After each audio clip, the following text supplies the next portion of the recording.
ایک غلط سوچ۔ لوگوں میں ایک بات مشہور ہے، شام کو جھاڑو پونچھا کرنا غلط ہے، عصر کے بعد جھاڑو لگانا یا صفائی کرنا ممنوع ہے۔ سورج ڈھل جانے کے بعد جھاڑو لگانا بدقسمتی لاتا ہے۔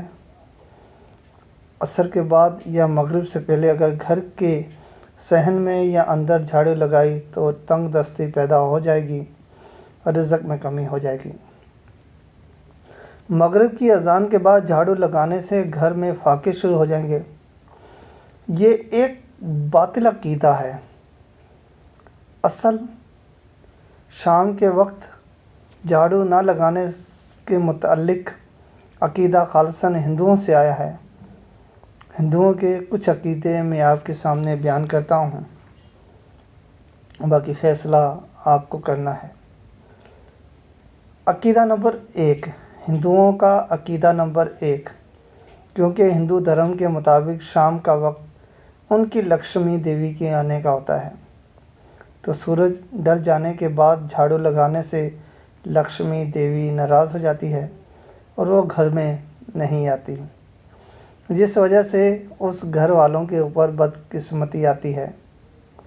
ہندوؤں کا عقیدہ نمبر 2، شام کے وقت جب کہ لکشمی دیوی گھر میں آ چکی ہو، پوجا پاٹ مکمل کی جا چکی ہو، تو اس کے بعد جھاڑو لگانا ممنوع ہے، کیونکہ اگر اس وقت جھاڑو لگایا گیا تو لکشمی دیوی گھر سے چلی جائے گی، جس کا مطلب ہندو دھرم کے عقیدے کے مطابق یہ ہے کہ گھر سے لکشمی یعنی دولت اور قیمتی اشیاء کے ضائع ہو جانے کی امید ہے۔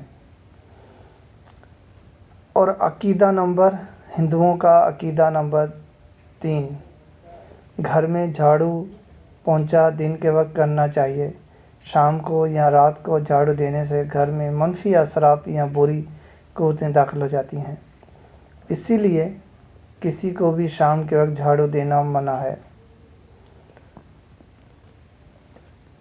پرانے زمانے میں جب بجلی نہیں ہوتی تھی اور دیا وغیرہ جلایا جاتا تھا تو بڑے کہتے تھے کہ سورج ڈل جانے کے بعد جھاڑو مت دو، کیونکہ اس سے اندیشہ ہے کہ کوئی قیمتی چیز اندھیرے کی وجہ سے جھاڑو سمیٹ کوڑے میں چلی جائے یا گم ہو جائے، مگر ہندوؤں کے عقیدے کے مطابق لکشمی دولت جھاڑو سے باہر چلی جاتی ہے۔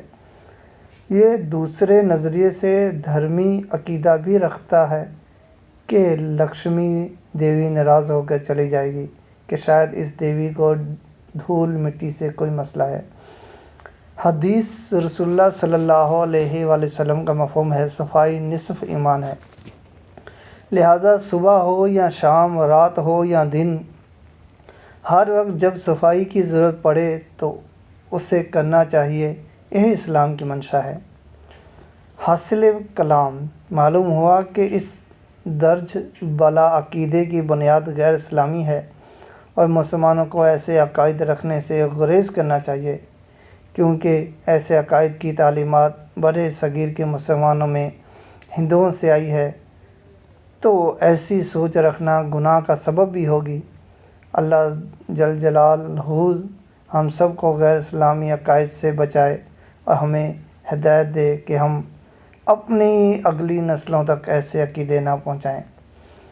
آگے آپ لوگوں کا اپنی سوچ ہے، عمل کرو، اچھی بات ہے، اور نہ آپ کی مرضی ہے۔ جزاک اللہ خیر۔